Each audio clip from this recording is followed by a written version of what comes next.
yang beliau sampaikan di dalam buku ini, walaupun seandainya kamu ada di pihak yang benar, bersikaplah merendah diri seakan-akan kamu bersalah, agar kamu diampuni.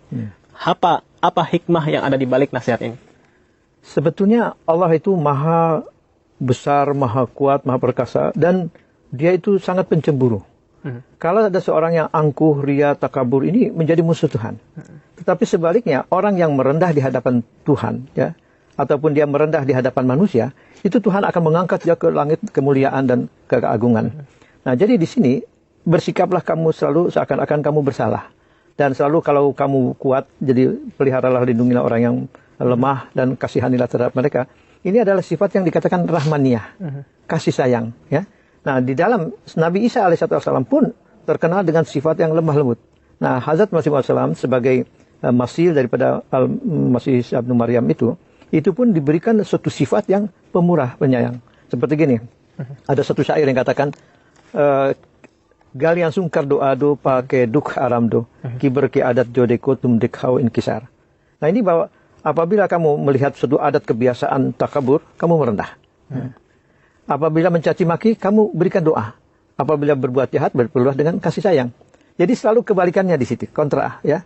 Dan itu adalah sifat yang akhlak yang fadilah. Permusuhan, kebencian dan kejahatan itu adalah akhlak razilah. Dan itu adalah amal-amal syetani itu. Sedangkan kita itu selalu akan diangkat oleh Allah Subhanahu wa taala kepada akhlak dan karakter-karakter kemuliaan di sana. Jadi merendah itu tadi, kalau kita idza tawaddal abdu rafa'allahu ila samai sa'at bisilsilah. Kalau kita merendah di hadapan Allah Subhanahu wa taala, Allah akan mengangkat hamba Allah taala itu ke langit ke-7 dengan rantai. Artinya suatu kekuatan hebat akan meninggikan karomah dan kemuliaan di dunia maupun di akhirat. Kalau kita melihat juga apa yang terjadi di masyarakat saat ini, ada yang di dalam keluarga sendiri antar saudara bermasalah, antar ibu bapak bermasalah, mereka saling mengutamakan diri mereka, mengutamakan ego mereka, tidak mau disalahkan.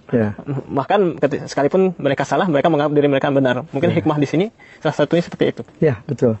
Dan itu Rasulullah SAW kan menjalani hidup di tengah keluarga, di tengah masyarakat dan umatnya itu. Dan beliau mengatakan, saya setiap hari memaafkan saudara-saudara saya itu 70 kali. Artinya beliau itu lebih mementingkan kebahagiaan dan keselamatan orang lain. Harga diri beliau itu beliau tidak pedulikan. Ya, yang penting adalah jangan kita mengadakan ada saja satu zarah ketakaburan, kesombongan dan merasa tinggi hati di depan yang lainnya itu.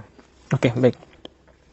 Menurut beliau, Hazrat Masih Maud SAW, apa hal-hal yang perlu kita hindari agar kita bisa memperoleh qurub ilahi?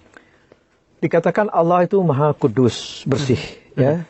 Dan dia tidak menyukai tadi kebencian, suatu orang yang menghinakan atau merendahkan, menyusahkan orang lain itu.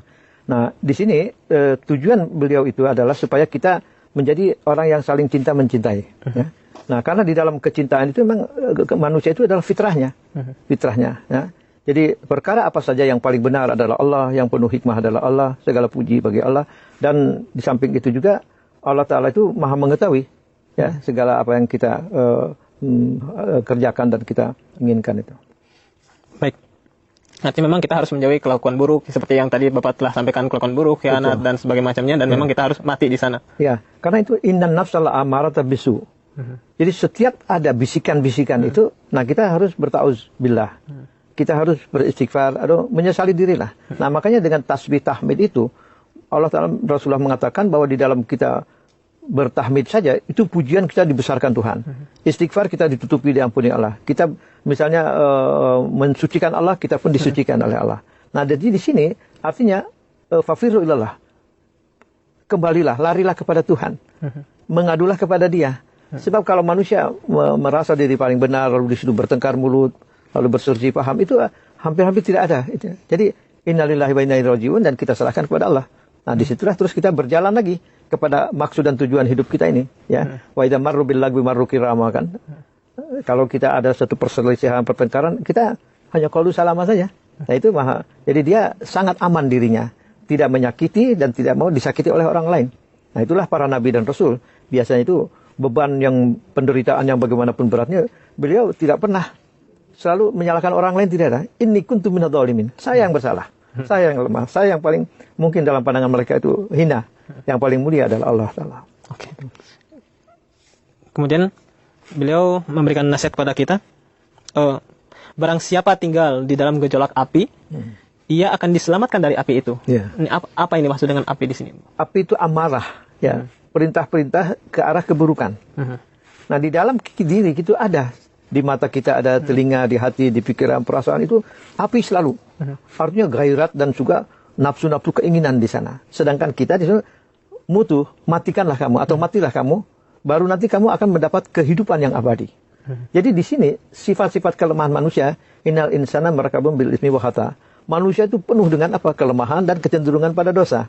Sedangkan Tuhan itu selalu ingin memelihara manusia itu dengan daya api keimanan tadi, ketakwaan itu. Kalau menyala hidup di dalam itu, maka itu akan stabil dia. Stabil dia, ya. Nah, jangan ada kelemahan di sana. Makanya di situ dikatakan bahwa kita itu katanya har neki kijar iftikai agar yejar rahisa pucrah. Bahwa setiap inti daripada kebaikan, akar daripada kebaikan adalah takwa. Kalau akar itu ada, segalanya akan ada. Ya. Jadi walaupun bagaimana godaan, bagaimana dia keinginan, segala dorongan-dorongan, apabila ketakwaan ini kuat dia, bagus dia, ya, staminanya dan keadaannya sangat prima, itu tidak akan tergoda dia. Ya, di situ. Bisakah kita